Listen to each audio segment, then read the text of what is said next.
Hey guys, what's happening? How to see Steam password while logged in. Okay, Steam doesn't show your password while logged in for security reasons. However, you can reset it if needed. You can go ahead and click I need help signing in, and you can use your email or phone number in order to basically restore your own password and retype the new password.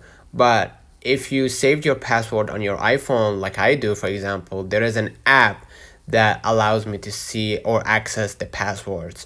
So I'm gonna try to pin down passwords if I'm using iPhone. Okay, and I'm gonna just go ahead and click all and search for Steam.